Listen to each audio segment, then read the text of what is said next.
The whole journey of getting to CSW 64 was exciting. I felt kind of an excitement to be here because it's very, very different from where I come from. I came to New York with a group of wonderful women from my home country of Australia, also First Nations women from New Zealand and across the Pacific. But you know, I think now in reflection, as CSW 64 has been cancelled, in reflection, the journey now was about us having to spread and talk about the horrifying issue of sexual assault and domestic violence. I think it's important because a lot of our women, or First Nations women, don't get a voice, and we have the opportunity to travel and be that voice for others back home and in the Pacific. We had an opportunity in New York to hold an event to bring all of our women that travelled to New York, and it was very empowering to be able to have the opportunity to strengthen breaking the silent codes and having their voice heard, and to come together to have a speak out in a way that, I suppose, speaking our truth, strengthen our other sisters to be able to support them in that process of bringing our voices across the world, to say that, you know, it is not okay to be silent in DV and family violence across our Pacific nation. I don't think there is a lot of good conversations about this topic because women are scared to speak up. We're told to be quiet and it's swept under the rug most of the time. The advice I would give is to seek help, speak to family, speak to someone that you trust.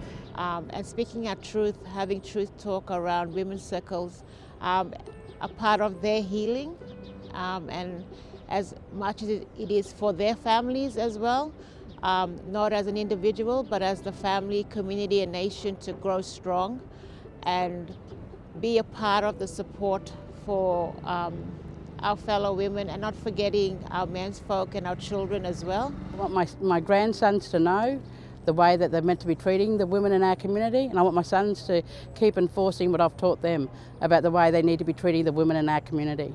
Our sisters also, they have the similar problems as well, and I'm not working in isolation. When I come here and hear of the stories and all this, it helps me to reconnect and see that, no, I have been doing that, but I'm not working alone. When visiting New York, we had the opportunity to visit barrier-free living, which was created about 30 years ago to be able to support women escaping domestic violence, but also strengthened to be able to support having their children remain with them. It would be fantastic if we had a real opportunity by acknowledging what we saw there at Barrier Free Living to be able to support First Nations women and families across the Pacific and also here in Australia, what they represented was to support them in strengthening and freeing them, empowering them away from violence and into stability. In Australia, there's often conversations around all Aboriginal women First Nations women get to share their stories, and it's always on a deficit. It's never the strength of a woman and the resilience and what they brought forward. So being able to do that has been really important for me. If I had one message, it would be to the women who are holding this silence down: be brave, be courageous. You'll be surprised. There are other women who are here, they're your tribe women who are willing to hold you and help you through the unveiling of whatever it is you want to share. You're not alone. There's too many women have experienced who sit in isolation, but the fact is they're not alone. And I also would like to go back to my community and talk about this experience and give the younger generation hope of life beyond child sexual assault in general, family and domestic violence. And I think sometimes when you're in that environment, it's incredibly hard to think beyond there. So I guess the other message is you can get beyond where you're at and you can go so much further in life.